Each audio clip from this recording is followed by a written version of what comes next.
Mindset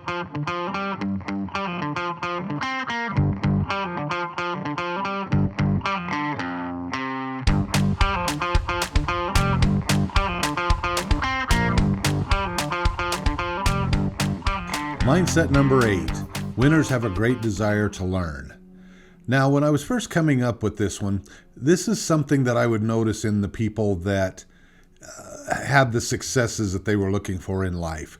They just always seemed to be one step ahead of everybody else in their field. Not that they were perfect at everything or not that they knew everything. As a matter of fact, that was the one thing that I really thought was interesting was sometimes I'd ask them questions on things that were off topic and they go, "Oh, I don't know nothing about that. I don't even get into that." And I'd be like, interesting. They're not wasting their time on anything other than on their specific talent or skill that they're looking to become really, really good at. I coach people on this all the time. I say, anytime you're going after something, have a mindset that you want to become the expert in that field, no matter what it is. Anyway, I joke around about that, underwater basket weaving or whatever. No matter what it is that you're doing, have the mindset of, I will be the expert at this. And chances are, if you don't have a strong desire to learn about that particular profession that you're in, you might want to change it until you find the thing that you just get so passionate about that you want it on your mind 24/7. I mean, obviously that's not healthy for anybody. You need to take a break. However, it can be consuming at times because you're so excited you found something that you know will be good for you, for your family, for the world, and you want to share that message with everybody. And I hope someday you'll be able to find that if you haven't up till now. But I also want to reassure you that if you keep pushing, you will find that thing. But let me kind of tell you a little bit about our world right now. Our world is changing so rapidly. And as a matter of fact, I jokingly say this all the time. The only thing that's consistent in this world today is change.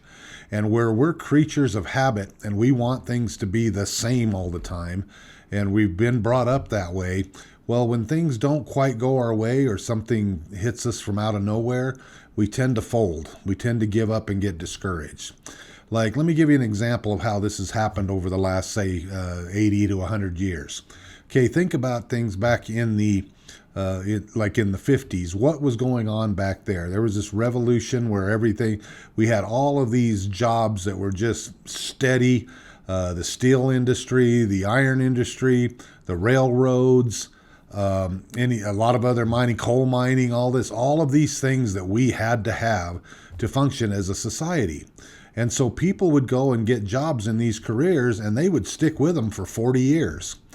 And after that 40 years, they'd have this nice retirement all saved up, and they'd turn that into pensions, and then they'd be able to have that paid out the rest of their life, even after they quit working. Well, things have changed over the years. We don't see that so much anymore.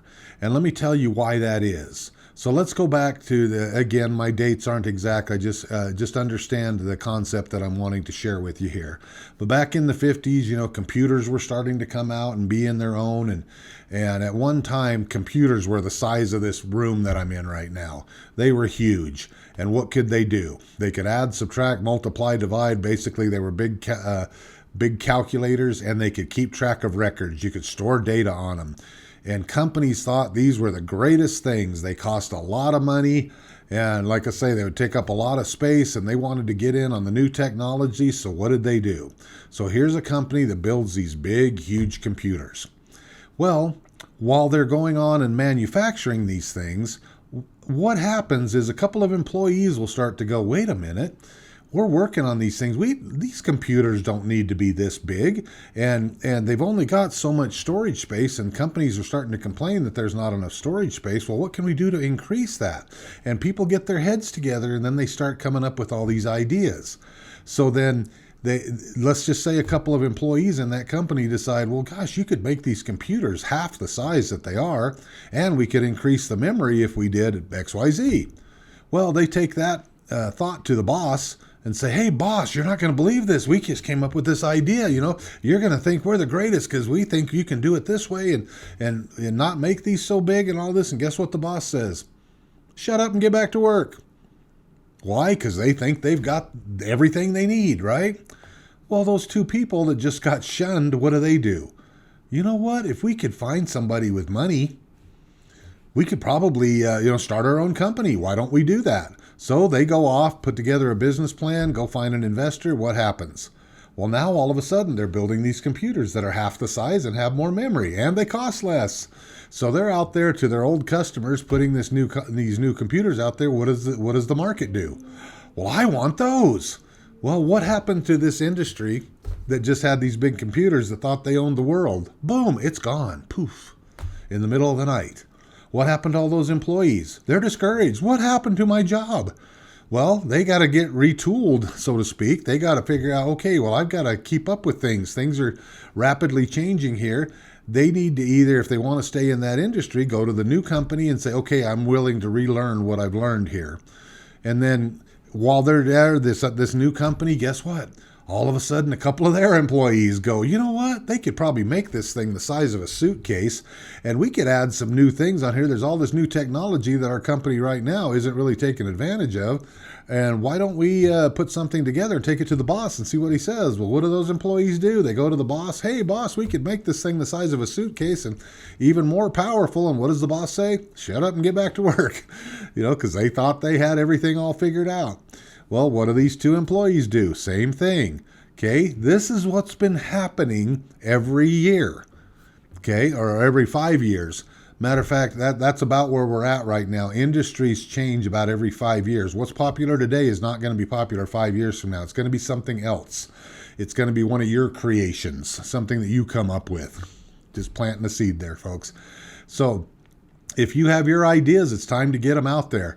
Because again, the world is always looking for things. I mean, we always have to have the latest cell phone, right?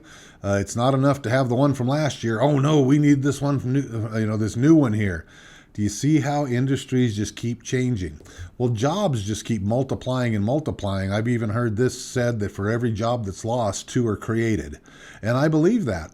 However, why does it seem like we always have this lack of jobs, or this lack of employees? It's because people aren't keeping up with things. There's technologies out there right now that I hear that they can't reproduce because it costs too much and they can't find the people who have the skills to produce it.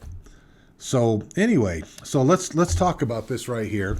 Okay, winners have a great desire to learn, but understand this: learning will continue throughout your life. There was a time where you could just go get a little bit of schooling, and that would do you for the rest of your life. Again, a lot of the jobs, the Department of Workforce Services or the Department of Labor actually would put those jobs into categories, and they would call it unskilled labor. Well, unskilled labor jobs are basically jobs where you need less than 3 days of training in order to accomplish that job. Those jobs just don't exist anymore. Again, the days of just going to a steel mill and saying, all right, grab a broom, here's what you need to do, and let me show you how to run this machine over here, those jobs are gone. Or if not, they're leaving quickly. Things are getting a little more high tech, so you've got to find trade schools or some way to improve your learning. However, those jobs now that require the skill, they require the greater level of education, they're paying a lot higher than they've ever paid in history as well. So it's worth it to get out there and get those kind of jobs. But just develop this attitude that learning will continue throughout your life. Don't sit on your laurels. And this isn't something that you have to just get overwhelmed with. No, just pick that thing that you love to do, starting with mindset number 1, winners feel awesome about themselves, and figure out that thing that you love, but then just become passionate about it. I know people who own flooring companies here in my local area, and every 3 or 4 years, they travel around the world looking for new flooring concepts that they can bring back to the state here and share with other people. They're always one step ahead of everybody else, and everybody is so amazed how this particular store is always got new things, and wow, I don't know where they get this stuff from. They're so creative. Well, they're just going and borrowing people's ideas from all around the world. All right.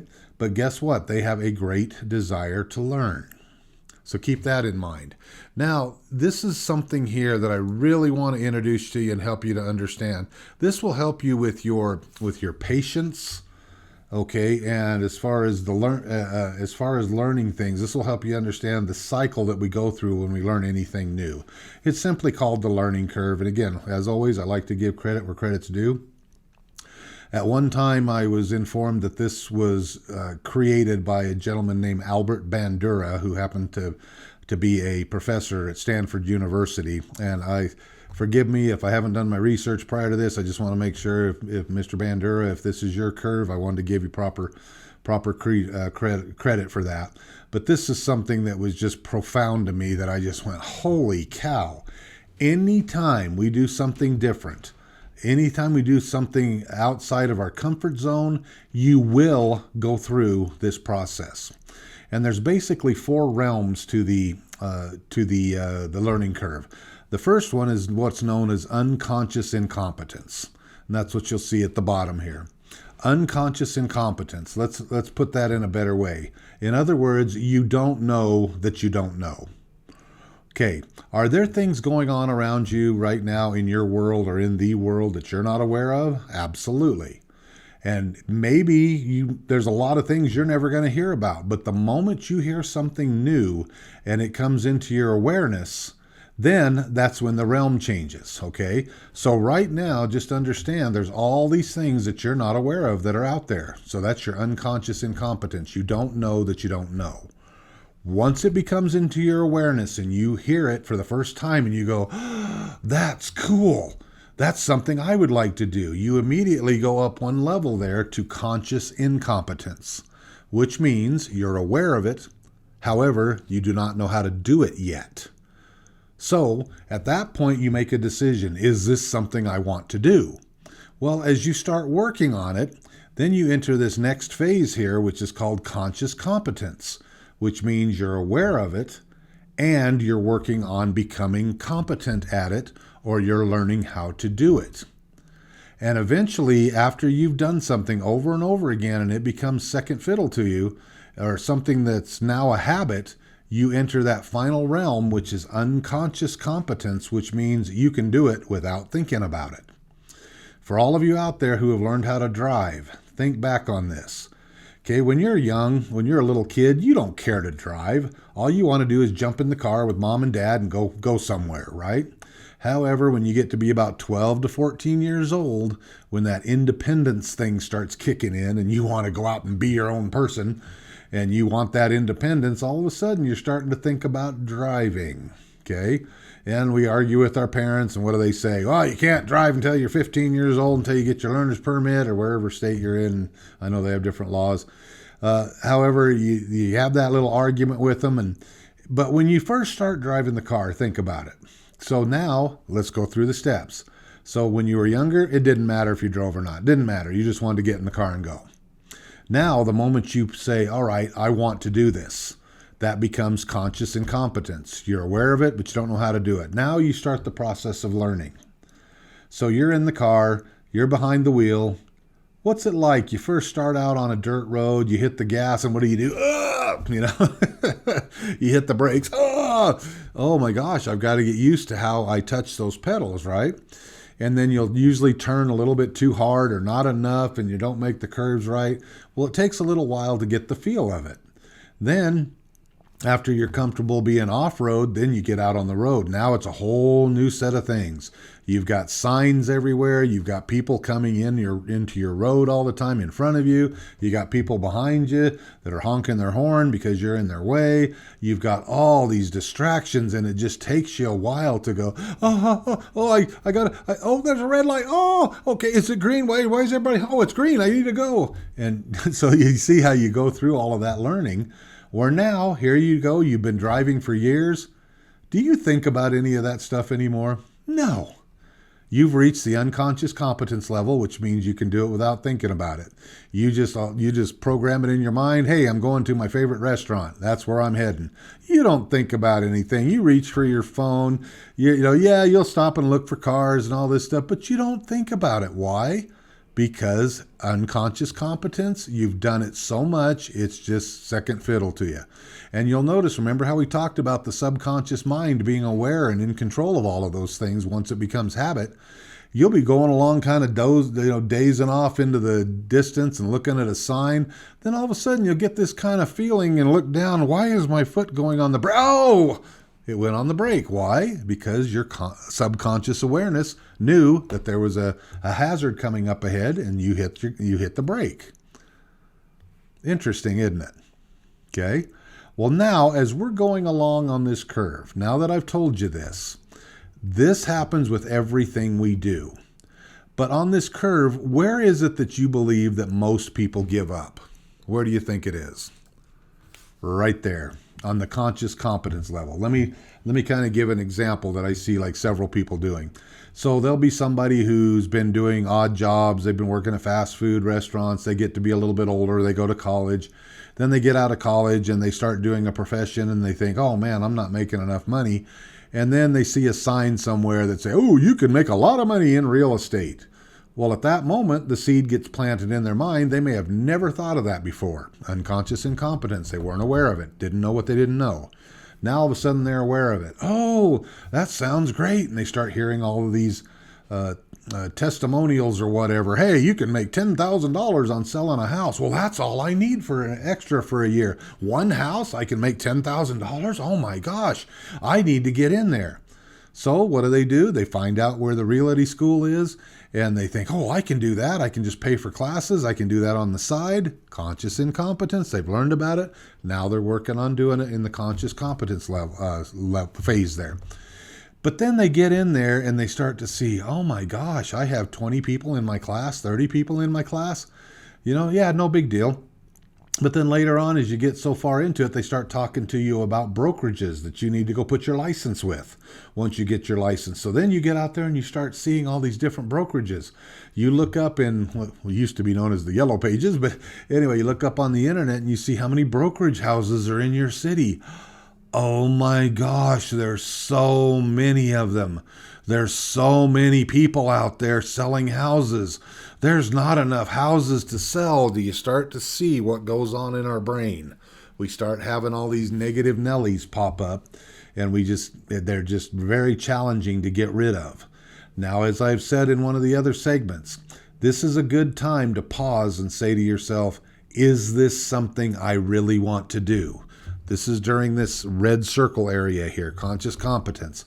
And if your heart tells you, because always follow this right here, remember, always follow that heart.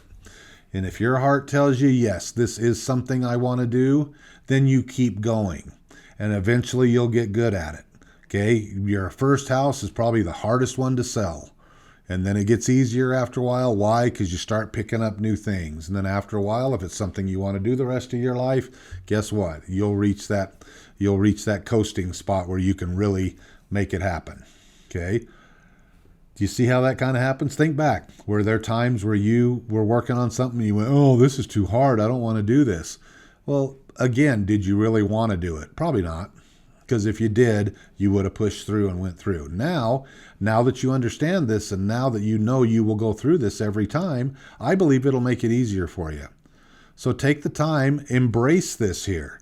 Know that anytime you come up with something new, decide right up front that you're going to do it. Yes, you'll always have this challenging spot here, mindset number 5, the negative as well as the positive. You know you'll have that. Be willing to get through it. That's the learning curve, folks. Well, now I want to throw in here what kills our desire to learn, because this is something that I see out there as I've worked with people over the years is they just, oh, Brad, I just get tired. There's nothing else to learn. I just know everything that I know about my business and all this other stuff. And other people just flat out will say, I just don't have it in me. I'm just not that smart. I just didn't do good in school. Unless I can have a manual labor job, I just can't do it. Well, let's talk about the things and I have 4 main things here that kill our desire to learn. But number 1 is you have no goal or a dream. If you don't know what you want, there is no desire to learn. You just get, like I say, you're on autopilot. You're just doing the same things every day. That's what you're accustomed to. And then all of a sudden your job ends. Then you start to panic and you don't know what to do. And then you need to have money right now. Whereas if you stopped and took the time and said, okay, what kind of a career do I really want? What do I want? And you can start this at any time. I always like to share that fact that Colonel Sanders of Kentucky Fried Chicken, he didn't start until he was in his mid to late 60s. And by the time he passed away, just before the age of 90, guess what? He was the third largest food chain in the world. So don't think that it's too late to do this. You can start anytime. But get that goal or dream, because without that, you will have a hard time staying focused or even wanting to learn. Okay? Well, number 2 that kills our desire to learn. And this is specifically I designed this for people, youth that are in high school as well as college students. Anytime we're going to college, you have no interest or you see no significance in what you're studying. In many degrees, you'll have to take classes that why do I have to take this? I have no interest in this whatsoever. Well, if you have no interest in it, it will be very hard to stay focused and complete the class. And these are just a couple of little recommendations that I have here. If you can, change the subject that you're studying. If it's something that's irrelevant in many ways to what you're doing, don't worry about. Don't waste your time. Hurry up and change that class as soon as you can, and get something in there that's a little bit more appealing to you. And that's number B here. Discover something about that subject matter. And this is if you have to take a subject and they just say this is required no matter what, step back and say, okay, how can I use this that I'm learning in my chosen profession? Again, ask your brain. Let it come up with the answers, and it'll find it out. Find something about that new subject that will relate to your chosen profession. You'll find it, and that will in turn make it interesting for you. Number 3, fear of failure or fear of success. And I know you probably heard these terms, but let's talk about it. This does go back to the 1,500 words per minute. Fear of failure. If you have all of these thoughts in your head, what if I put all this time and effort into this and it doesn't work the way that I want it to, then you're suffering from fear of failure. You think that you're not going to get anywhere with it, so therefore, why even start?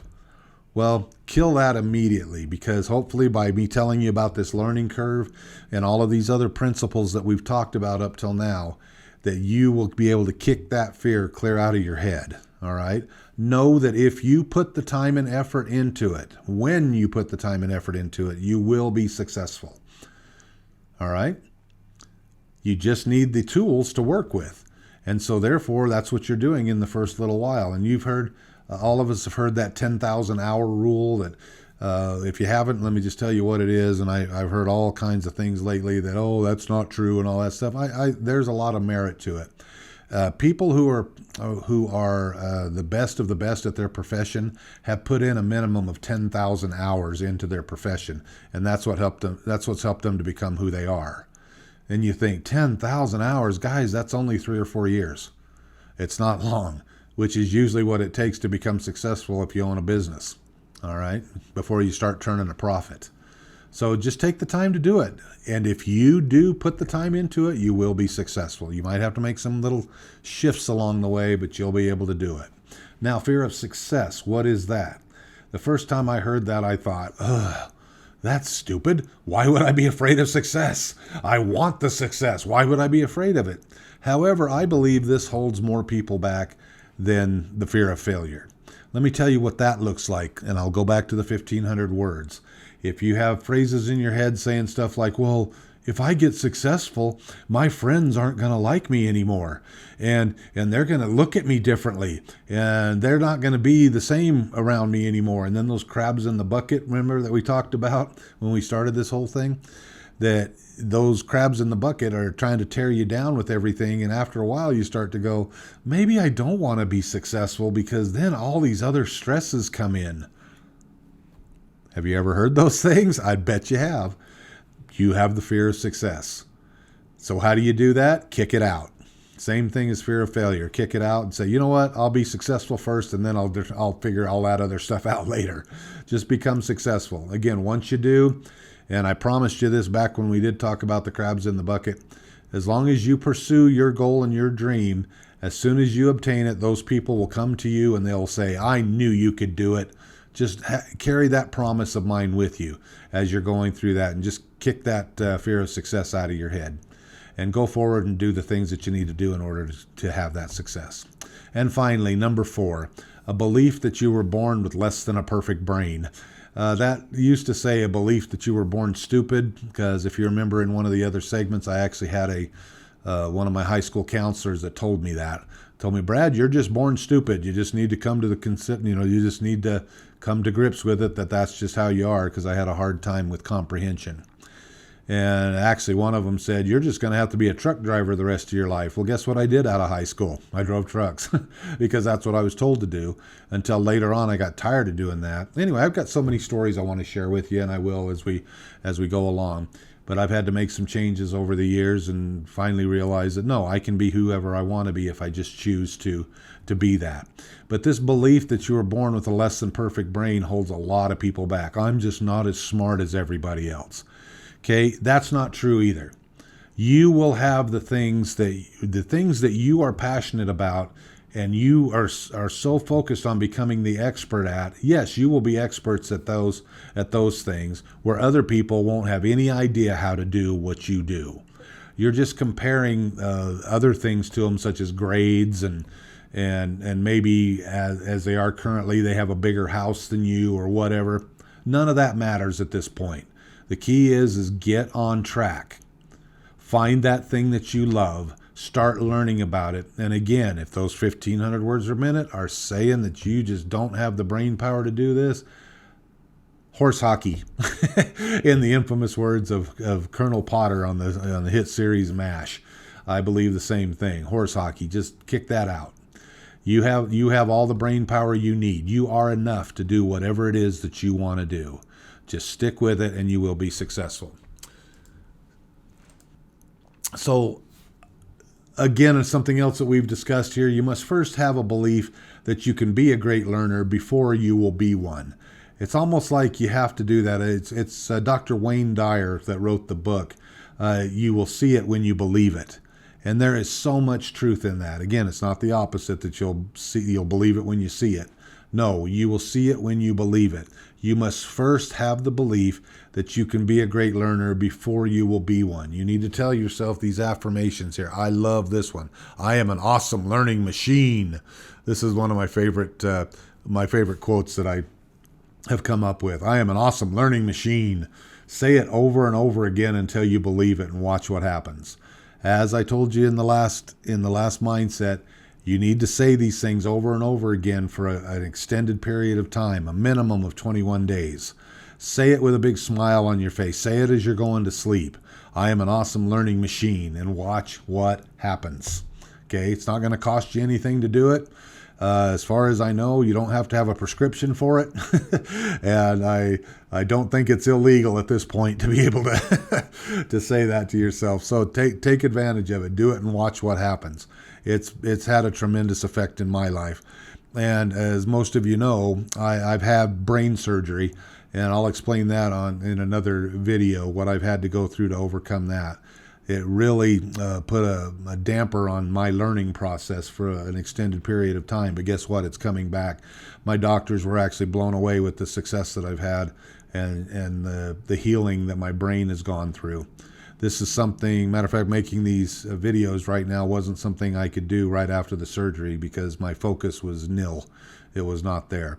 However, I've just stuck with it, and it's coming back now. So what a miracle. So you are an awesome learning machine. And I also like to throw this out there too. Earners are learners, leaders are readers. This thing about having this constant desire to learn is very powerful. And don't allow that stinking thinking to take your power away, ever. That's a quote from Zig Ziglar, and you've probably heard of him as well. And so don't allow that stinking thinking to take your power away. When you're overwhelmed with negative thoughts or negative, what do you call those things? Negative thoughts going on in your mind. This is a strategy that I use. Give it a shot and see if it works for you. If it doesn't, you can always come up with your own. When those negative thoughts here, I immediately say, you know what? That's not like me. I am, and I fill in the blank. I am a, or I am an whatever. I am an awesome learning machine. That's not like me. If I have a thought of, you have a hard time learning. No, it's not like me. I'm an awesome learning machine. That's not like me. I'm a powerful, positive individual who's working on things that will lead me to the success that I'm looking for. Just fill in the blank. Get rid of those negative Nellies. You'll be glad you did. Okay? So, I'd like to end this mindset with this particular thing here. This is an acronym. I just call it ICANN. Improvement is constant and never ending. Have faith in yourself. Okay, this learning process, it takes time. There's no way to circumvent it. Okay?